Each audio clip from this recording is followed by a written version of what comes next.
My name is Jack Schreiber, and I am 85 years old at the present time. And I went into the service, I guess, shortly after I graduated from Chaminade in 1942. And then I attended St. Louis University for about 2 or 3 semesters before I was drafted in the service. And I was under the ASTP program and things like that. And I was in pre-med at the time. So all of a sudden they decided to take everybody, you know, I mean, young, old, go in. So by doing the ASTP, they said I'd have the choice of service. And when I get down to Jefferson Barracks, I said, well, I would like to go in the Marines because a lot of my buddies were in there, and I think that was a thing to do. Well, they said, well, you can't go in the Marines because we're full. We don't have any room for you now and then. I said, well, how about the Navy? No. And I said, well, where am I going? He says, you're in the Army. And so I spent maybe 2 or 3 days down at Jefferson Barracks and getting indoctrinated in new clothing and all this stuff, you know. Went home for a night, came back home, and here's my name on the bulletin board. He said, you're going to Texas. And all by myself, and they gave me a folder like this with papers in it, and I get on the train, go down to Fort Worth, Texas, and they met me at the train, and I said, and I looked at the papers, you're in the combat engineers. I said, oh my gosh, combat engineers. Yeah, and so when I get down to the point in Brownwood, Texas, they met me at the train, and they said, you're in the medics. And I guess the reason I went in the medics is because of the, you know, that I had a choice, or not choice, but telling them that that's what I wanted to do in life, to be a doctor. Well, anyway, that's why they put me in the medics, I believe. So there was 15 men and 2 medical officers, and for months there were, maybe almost 6 months, they gave us training, you know, showed us all the things, mainly shots. I never saw so many things in all my life, shots and stitching, and that was kind of my education. So after that was all done, they gave me a furlough back home, and when I came back down to Texas, I thought that, you know, everything was calm. And all of a sudden my name came up. They were going to send me to one of the doctors in medical hospitals in Texas to give me further training. And I said, oh man, that's great, you know. I turned all my clothes in. They gave me the tickets for the train and everything I was going, and meal tickets. The next morning I woke up and they said, it's all off. Go back and get all the other stuff you had. We're going overseas. So anyway, going overseas, you never knew where you were going. They put you on a train and you just ride on, you go through wilderness and everything like that. So we ended up in, I ended up in camp in New Jersey, in Camp Kilmer, I think it was. And then they put us on a ship. You never knew we were going. So we ended up 13 days on a ship called the Dominion Monarch. Now, am I supposed to be telling you all this, carrying on, you know? And we landed in Plymouth, England, and we stayed there for a while. And we didn't know when we were going to cross the channel or what was going to happen. We'd have these dry runs where we'd pack all the medical supplies up, and we're going over. So anyway, we'd drive around the roads, you know, and then we'd go right back where we were and unpack again. These are all what they called dry runs, you know, in those days. So one night or one day, they issued blood plasma, boxes of blood plasma to all of us. And I said, well, this looks like we're going to go. So anyway, that was it. They put us on a ship, and I was at Southampton, I guess, and we went across the channel, and we landed in Cherbourg. And we couldn't get into the harbor because it had all been bombed out, you know. And so they put us over the side, and we ended up in Cherbourg. Well, it went on, and all of a sudden this Battle of the Bulge was starting, and so they started moving us out, and we ended up in Malmedy at that time. And I guess from Malmedy, I guess that's where, that was in Belgium. And that's where the Battle of the Bulge was stopped. And like I say, I was fortunate. We had 15 men, some with the line companies, you know. And I was what they called a surgical technician. I stayed back at the dispensary usually with the medical officers. And our job was, at that point, was soldiers would be injured in our outfit, you know, working, or some were killed, I guess, rapes. And we would tag them, see what their injuries were, and we couldn't operate or anything like that, but we would send them back, you know, to better medical services. So anyway, that was it, and we kept going, and like I say, the war had ended, and we were in an area, I guess maybe it was Salak or Eisenach. I wrote this from Eisenach. And we needed medical supplies, and that's when I got in a Jeep, maybe with 1 or 2 other guys, and we headed out as Weimer, or whatever they call it, for medical supplies. And the date this was? well, the date I wrote the letter, it was on May the 28th. Now, you know, I can't really remember just what date that was. I mean, it was 1945 in May. That's when it was, I imagine, because I came back and I wrote this letter to my mother, and explaining what happened or what I saw. And but I would get back with it. I knew I was up in that area where the Buchenwald was, and I wanted to see it, you know. So took off and we got a pass and we went up there to Buchenwald, you know, and this Polish man took us all through the place. I guess he was a prisoner at one time, but he was still around. But they showed us where they kept the prisoners, you know, or the Holocaust people. You would see these bunks, you know, and they'd take us in this room where they had to sleep, and they were just wooden bunks, you know, no covers, no nothing. They just, I don't know how many they would have in these bunks to sleep, which I didn't see, but this was all explained to me. And then they took us into areas where they had shower rooms. Well, they take a shower, and what they would do, they'd turn the gas on, you know, and that was the end of them, you know, the way he explained. And then they had the ovens, you know, where they dispose of the bodies. Another place they took us was in a medical area, I guess, where they had different organs of people, you know. I guess they cut them out and they had them in jars, as I remember, you know. But and of course, this Polish man explained a lot of this stuff, what went on, you know, while they were there, and what would happen to these people. They'd make them stand for hours and they'd just drop over dead.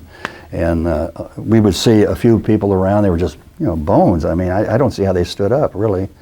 And what really amazed me was outside the walls there, I saw all these people in striped suits. They, you know, like walking death. And what really amazed me, they were all on bicycles. And I think these people were so mad when they turned them loose. I mean, they were just, the Germans, they would knock them off their bicycles. They were riding bicycles all over town in striped suits. And the explanation was when they turned them loose, they saw somebody on a bicycle, bingo, they were off. And they were just going down the street riding these bicycles, and they were skin and bones. And I think at that point, I guess the Americans were trying to feed them as they could, but they couldn't eat because they'd been starved so long. And, you know, I just wonder whatever happened to them all. So like I say, we spent about a day there, and then we came back to where we were. And but that's what I explained mostly in this letter, what I saw. Tell me about finding this letter. What's that? Tell me about finding this letter. Oh, well, I'll tell you what. My mother was really something. She'd save everything, you know.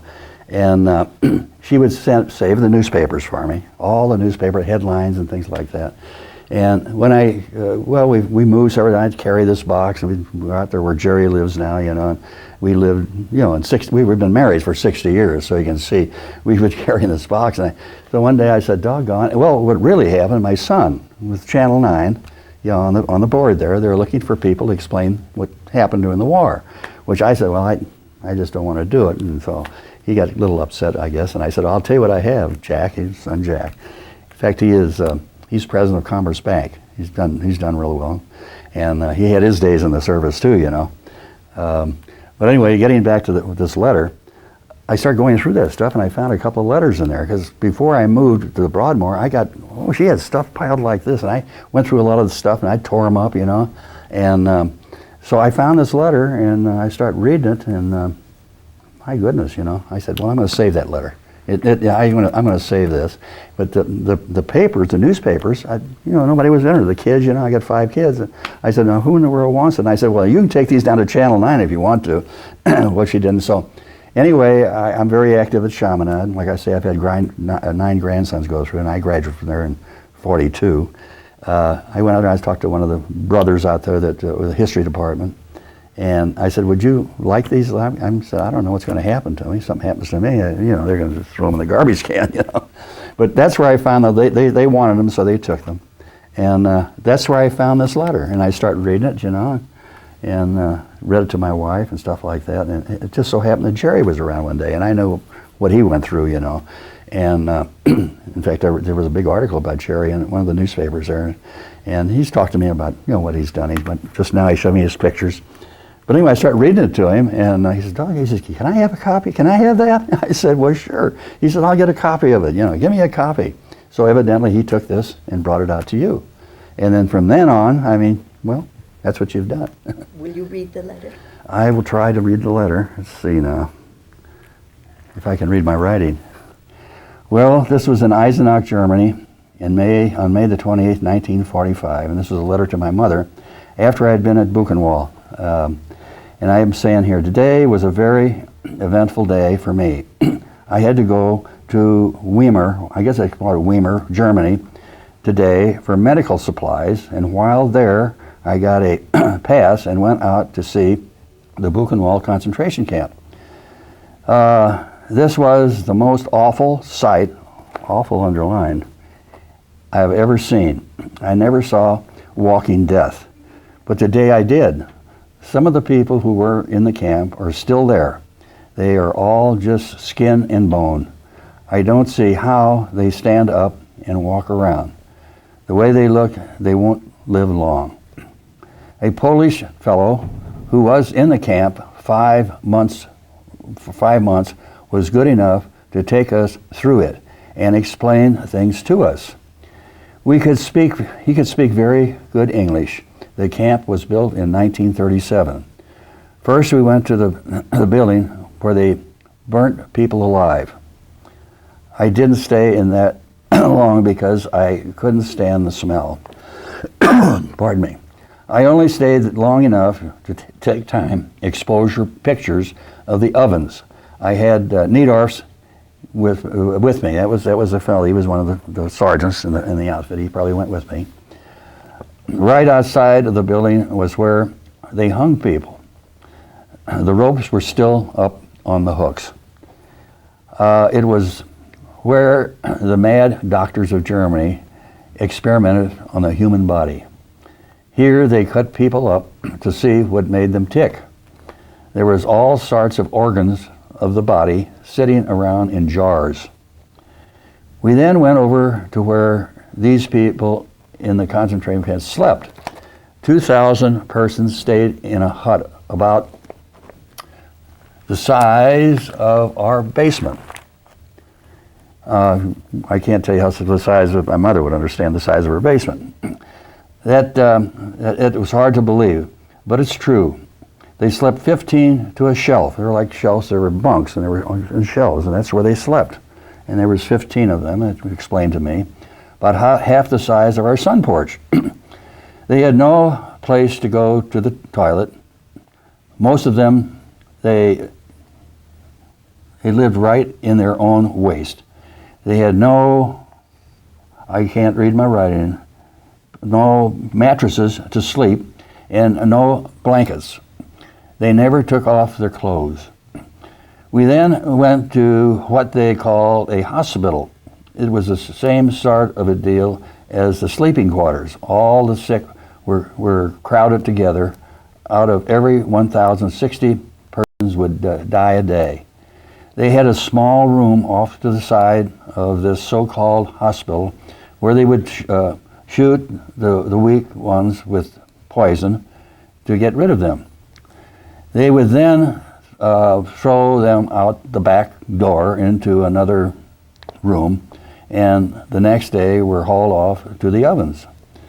This room had blood all over, all over the walls. The prison and the poison and the needles were still sitting on where they did this. We were there then shown a building where 7,000 American soldiers I got 7,000 prisoners of war were shot a week before, Americans. The Americans marched into the camp. Things like this make my blood boil. This Polish fellow said the least punishment they gave them at any one time was 25 lashes with a whip, and that happened nearly every day. He also showed us a moving picture. Now see, I'm getting all mixed up with my writing here. He also showed us a moving picture house they had there.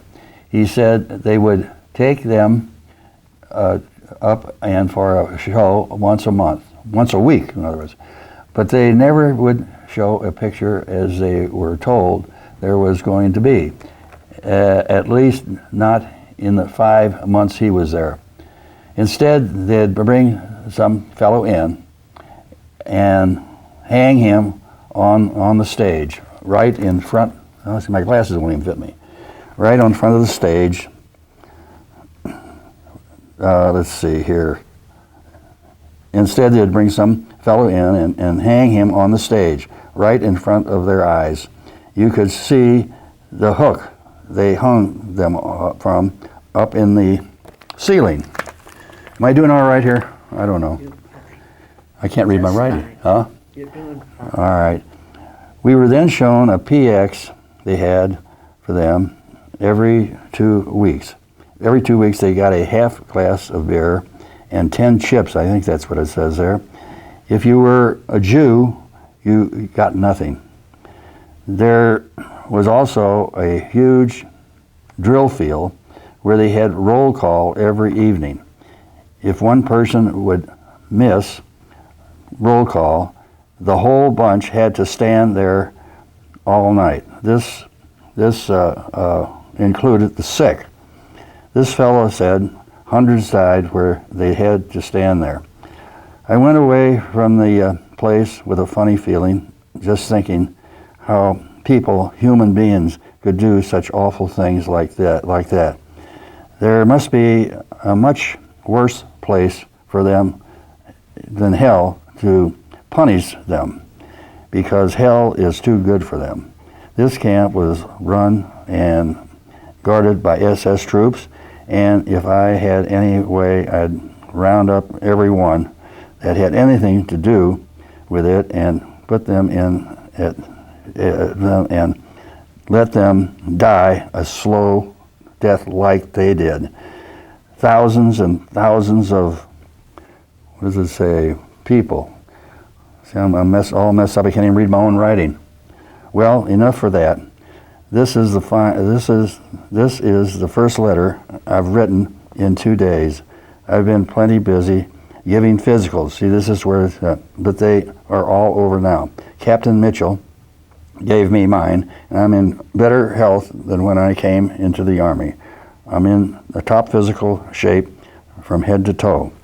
So that's when I started cutting things out, you know. Yesterday, I sent you 3 envelopes of pictures. There was 35 pictures in all. I sent them free, so let me know when you get them. They were pictures of everything and anything. Hope you like them. Am I still going here? On the back. Is there one more here? No, on the back. On the back. Oh, I'm sorry. Yeah. Yeah. Well, Mom, that's about all for now.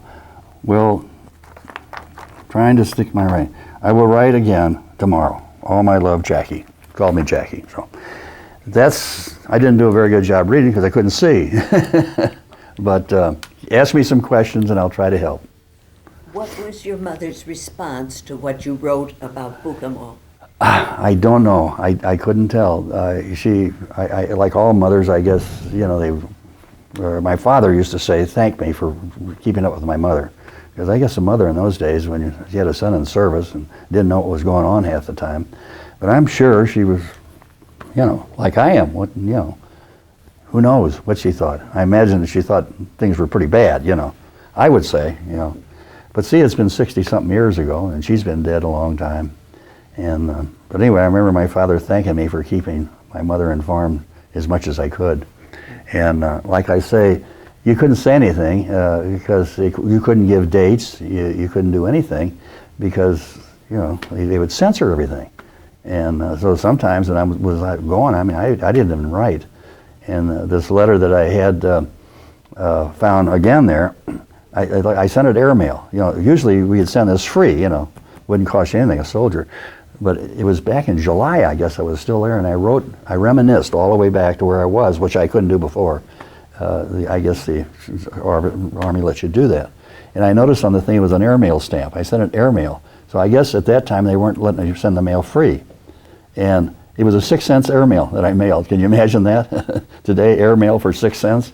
But anyway, What do you remember about your fellow soldiers' reaction to the camp?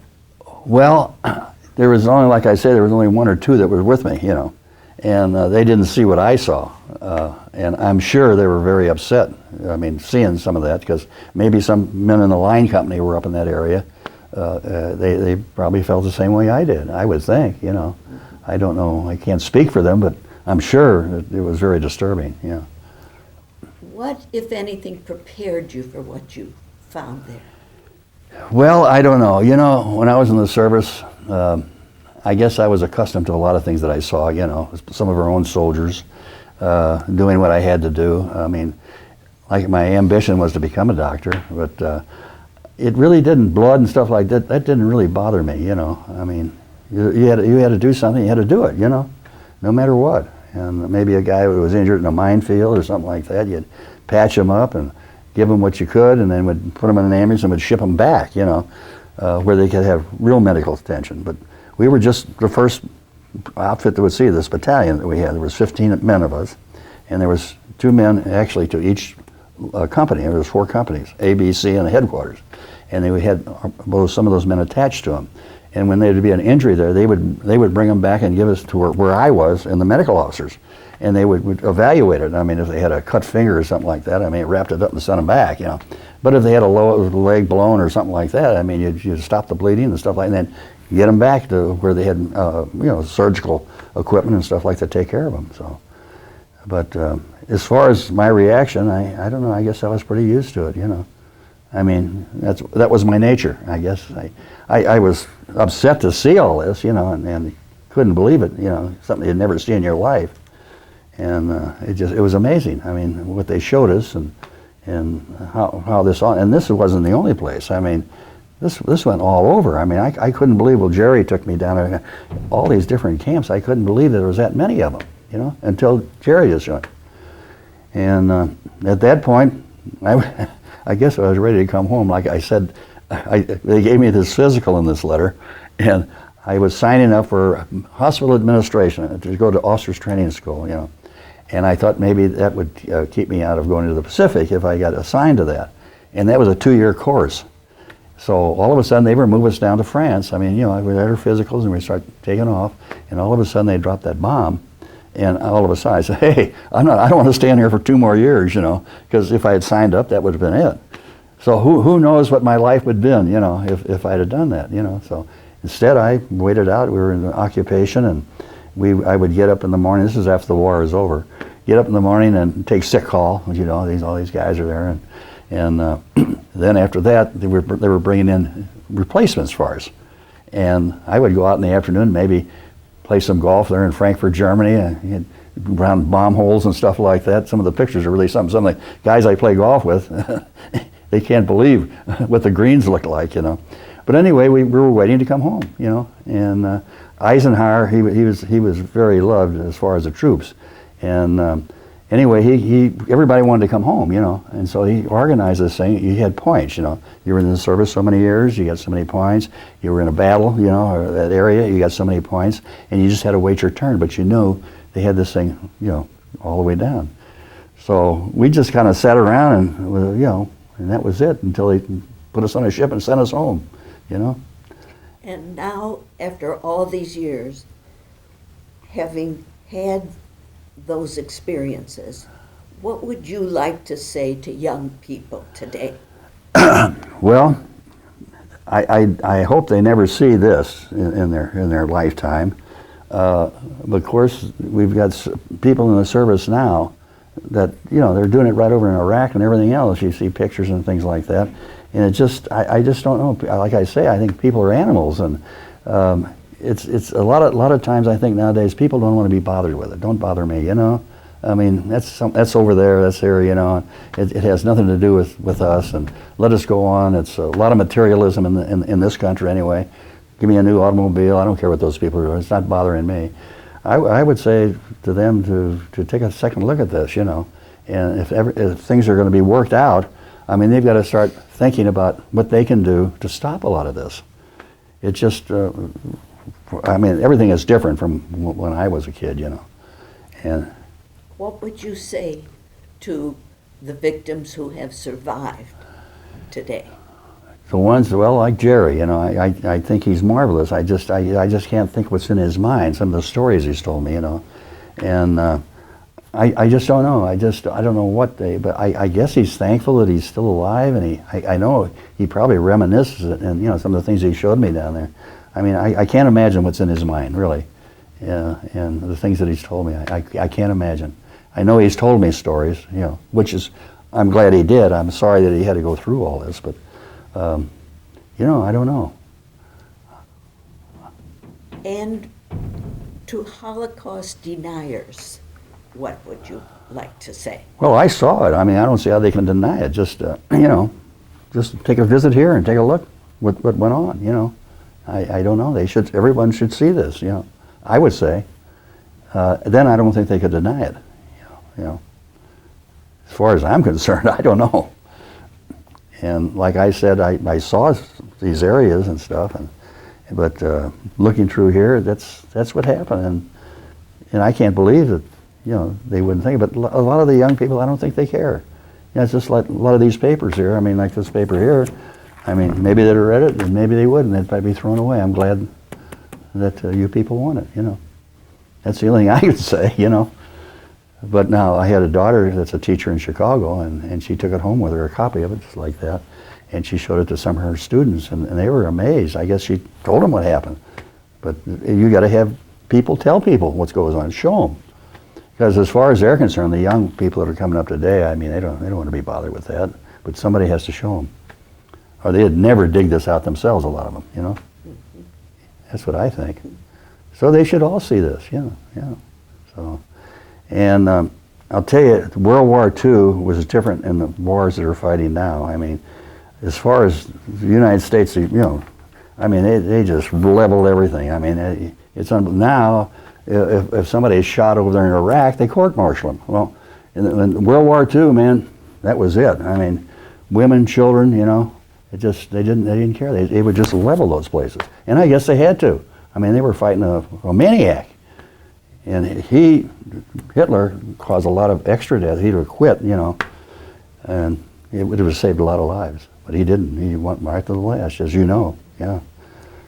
When did you find out that the greatest percentage of prisoners were Jews?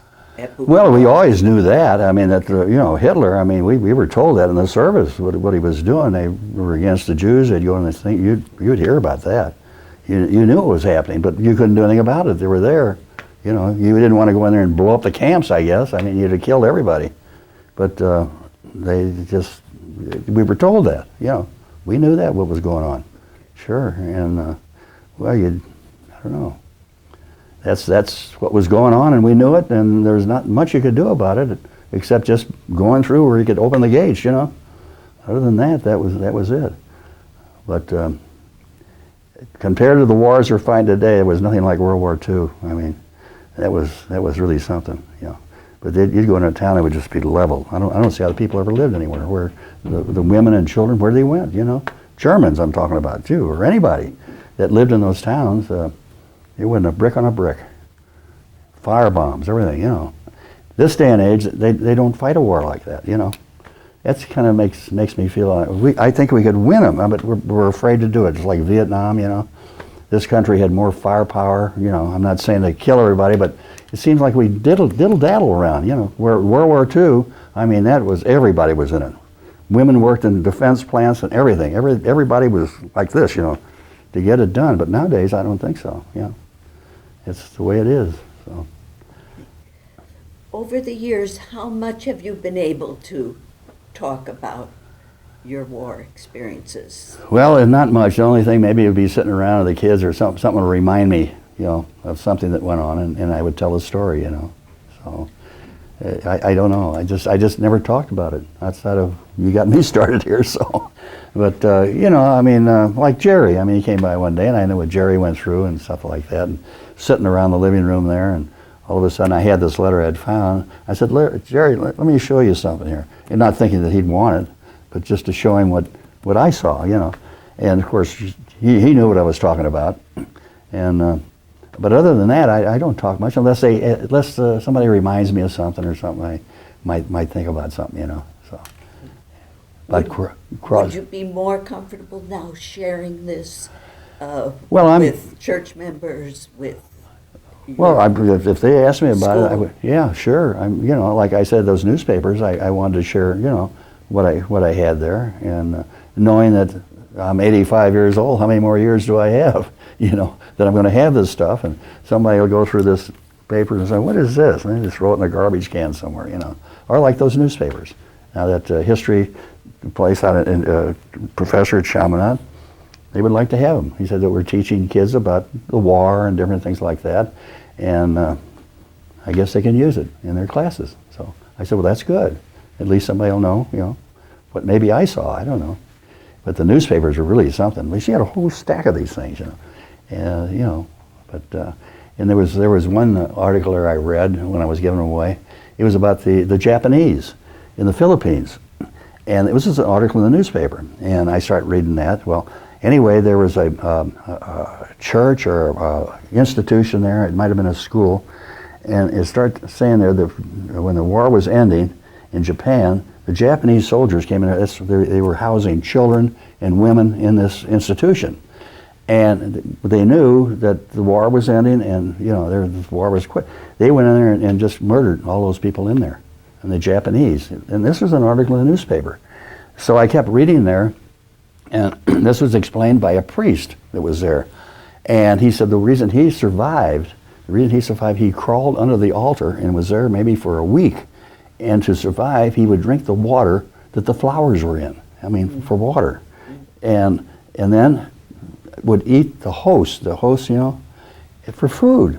And this was an article in one of the newspapers, St. Louis newspapers. So there was a lot of things in there. I mean, you know, I guess I could have read them all and figured this out. But anyway, those are the things you remember and read, and, you know, I don't know. Will you be more inclined now to share this with other people in your life? Sure, if they want to read it, fine. I'd give copies anywhere, you know. It wouldn't make any difference to me, but like the daughter in Chicago, I gave her a copy. She shared it with somebody else. And I guess Jerry's got a copy. He could share it with somebody. You're going to share it with somebody else. So that makes sense, doesn't it? Yes. Yeah. Yes. So anyhow, everything I've said in here, I said, you know, that's what I saw. So I don't know what else I can tell you. Yeah. And thank you for that share. I've Well, got a little question too. sure, that's good. How long after you were at the camp? How long were you there at the camp? I would say for a full day. I mean, we didn't stay overnight or anything like that. And like I say, we just went up to that town there for, now how far this is from Buchenwald, I don't know. Jerry and I got the atlas out one time. I couldn't find a lot of these towns. I don't know if they renamed them or what they did. But actually on the pictures down it says Buchenwald. Yes. He showed me, yeah. But I can't find it on the map. I don't know if it was the name of the town, you know. But actually how long I was there, in fact, I see this man's name here, Neidhart. Weimar is a Huh? town. Weimar is a town Yeah, okay. that's identified with Buchenwald. Okay, all right, okay. Well, anyway, that's where we were, and like I say, I don't think we were there more than a day, and we turned back with our supplies, and yeah, I don't think they wanted us to even stay there. I mean, yeah, you know, I mean, all the things were going on there. You were there after liberation. of After they course. opened the gates, yeah. And were there prisoners? Oh, there were prisoners, but not like you see piled up dead and stuff like that. They showed us where they were. The only prisoners I saw, a few of them in the area, not hundreds and hundreds of them, you know. But then, like I say, in the town, you would see the prisoners in those striped suits. Why they were in striped suits, I don't know. But I saw some pictures down there where I said, Jerry, that's what they looked like. And they were all over in the town. They must have turned the gates open and turned them loose, you know. Anybody that could move, I mean, they left. I mean, they went, and what I really remember, I would go out there and I'd look, all these people in striped clothes, you know, skin and bones, riding these bicycles. And so I questioned, I said, why are they on this? He said they were so mad, you know, I'm sure they were, that they'd see a German or whoever, I don't know who they'd be, but they'd knock them off the bicycles, and they were riding the bicycles. I mean, there wasn't any automobiles, it was bicycle that everybody used to get around over there, you know. And I guess they say, yeah, I'd like that bicycle, and man, he was gone. They were on the bicycles, and I guess there was more of the prisoners at that time, and there were people in the town when they turned the gates open, I imagine, you know. But that kind of impressed me when I said, oh my goodness, look what's going on here. And then I think the Americans were trying to feed all those people or do medical attention, whatever they could do for them, I'm sure. And I remember somebody said, well, they can't eat too much because they're just been starved. You know, their stomachs, I guess, couldn't handle it, you know. So like I say, like in the letter here, I said, I could see them. I said, I just don't know how much time they have to live, you know, and the condition I saw them in, you know, because they really needed medical attention at that point, I'm sure. And, you know, the Germans, they didn't have any doctors, you know, as such. They were all gone, and the only place they could rely on would be the American soldiers and the different medical things that they had that they could give them, you know. And that was it. And what were your officers able to contribute to their well-being? Well, we had a medical officer that if somebody was in real bad shape, you know, they would see that they got medical attention, or someone that were not physically even to be with us would get them shipped back home to the Red Cross and things like that. But they were there, the final say-so, to send them to maybe a big base hospital back in Frankfurt or wherever it might be, because some of them were really injured. And you know, they'd never come back into the service. They probably did what they had to there with them and probably maybe shipped them home. You know, you don't know. But once they left, I don't, you know, I'm sure they went back for medical attention, the different soldiers, you know.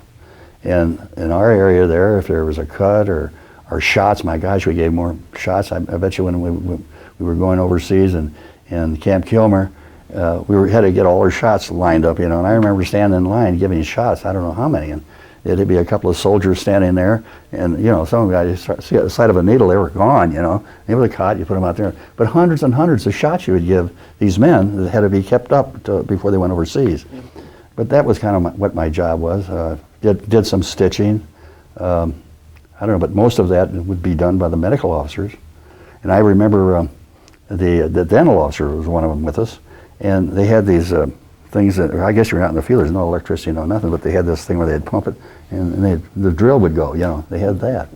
And I saw some of that. I never saw him pull a tooth as far as an American soldier, but I remember there was not a Polish lady, but a Belgian lady, and we were in this area, and actually, I mean, they had no medical attention at all, some of these people, you know, they were refugees and everything else.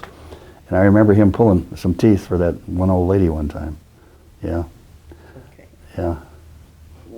Other than that, what did you see our armies, U.S. armies, contributing to the victims' well-being? Well, you mean it's the German people or something like, yeah? The prisoners who were liberated. Well, the liberated prisoners, I guess they did everything they could for them. I mean, my outfit wasn't so much in that area, outside of me getting the pass to see, but I'm sure they did everything they could for them. I mean, you know, medical attention, if they could do it, food. I mean, I don't know what else they could do for them, you know. Just to keep them comfort, I guess. I wonder sometimes whatever happened to them all, and I'm sure they got medical attention as far as the United States, you know. They would do everything they could for them, yeah. But in fact, that picture down there, you'd see the medics there, you know, in Buchenwald, with their patch on the cross. And I guess they did everything they could do, you know, physically, I don't know. So I'm sure they tried to feed them, tried to comfort them, give them any medical attention they could, yeah, and that would be it. If I knew the U.S. Army, you know, they were going to take care of them. I would think, you know, I'm just talking out loud now, you know, I'm just saying what I think, yeah. How much were you able to talk to your fellow officer buddies? Oh, the one was with me? Yeah. Well, we were, you know, conversation like we're talking now, you know. When are we going to go home? When are we going to do this? Not knowing what we were going to see as far as the Polish man that took us through there. And like I say in the letter, it was awful. I mean, it's, you know, you couldn't believe what you really saw. You heard about it, but you never saw what all happened, you know. Mm-hmm. In fact, some of those pictures, and I've been looking for them, I don't know where, but I had pictures, it says time exposure. Cameras are hard to come by over there, you know, the film developing. In fact, I got some pictures now of different things that are so faded, you know. But I took pictures of the ovens. I'm still looking at it. I had pictures of it. And I've been looking all over to see if I could find them. I haven't found them. Now, where they are, I don't know. I might discover them someday, I don't know. But I had pictures of different things in the area there. The quadrangle, stuff that I had taken with this little camera. The pictures we had them developed are about this size. I got negatives. I don't know what's on those negatives. They're on a box. Sometimes I say, well, this day and age, it's all, you know, digital and stuff. It's this little box camera that I took pictures with. I don't know. So, But this is what got me started with, looking at this. After 60 years, what in the world? Every once in a while I'll get out and look at some of the stuff, I got German armbands and stuff like that. In fact, I sent so much stuff home after the war was over. I had souvenirs. I had a German helmet, and I had a gas mask, and all flags and stuff like that. And when the war was over, I never thought they'd get home. I got a big box, and I put all that stuff in there before I came home. And I'll be doggone, I thought I'd never get home, but the government sent them, and I got them in the house. Now, where that stuff has gone, I don't know. I mean, my wife was a school teacher, one of the schools here in St. Louis, and she'd take them to class and show, they all disappeared. I don't know. I guess I got brothers and sisters, I guess, after I got married, and Betty and I got married a year after we got home, and I don't know whatever happened to all that stuff. So every once in a while I'll go through and I'll find an armband, and I got a German helmet that must have been worn by these young people, because the helmet's not that big. I guess they had different groups of young people that they were indoctrinating, and they had helmets and all this kind of stuff. A couple of weeks ago at Mass, a priest gave his sermon, and he was explaining how things are going this day and age, that young people, even myself, that we ignore what's going on around us, and we don't want to be bothered with it, And I think that's what this day and age is coming to, that I don't know how to say it, that they would just ignore things. They don't bother me, I don't care about what's going on in the world, as long as it's not affecting me. But he gave a sermon on that, and I think that's what's going on this day and age, they'll see something, well, that's not bothering me. So anyway, I think it was mainly for abortion, that the Catholics are very, going on. And he'd say, they see it, but we're not going to do anything about it, it doesn't bother us, let it go. But all these bad things in the world, people don't want to be bothered with it. They just want to stand off to the side, where if they would do something, maybe a lot of these things would change. But you've got to have a mass of people that get together and say, hey, this shouldn't be going on in this world, But until you have that, things are just going to be status quo. That's all I can tell you. I mean, that made an impression on me, because I believe that's what's going on in this day and age, Don't bother us. We're got everything we need. We got these young generations. They all have automobiles. They have this. As long as you're not bothering me, let those other people worry about it, How did that relate for you to this experience? Well, I guess that's maybe what happened in Germany, that things were going on like this, and people didn't care. They all were, my gosh, you see some of these pictures of Heil Hitler and all that stuff, and say, well, they probably knew what was going on. They could see it, what was going on, and they say, well, it's not bothering me. I'm fine. Don't tell me about it.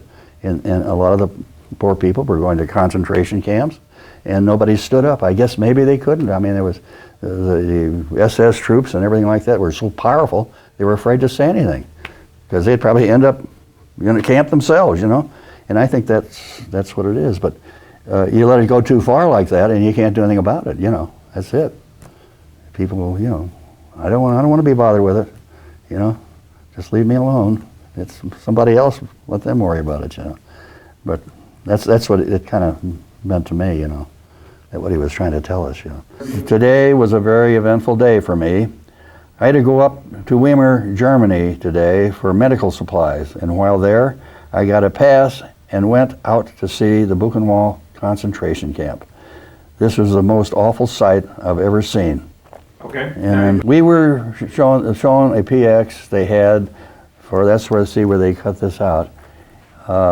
Every 2 weeks they would get a half glass of beer and 10 chips. If you were a Jew, you got nothing. There was also a large drill field when they had roll call every evening. If one person would miss roll call, the whole bunch had to stand there and showed a building where 700 Americans, prisoner of war, were shot a week before the Americans marched into the camp. Things like this make my blood boil. This Polish fellow said the least punishment they gave them nearly every day. We also showed them a moving picture house they had there, he said they would take them up there for a show once a week. But that's about all for now. We'll write again tomorrow. All my love, Jackie.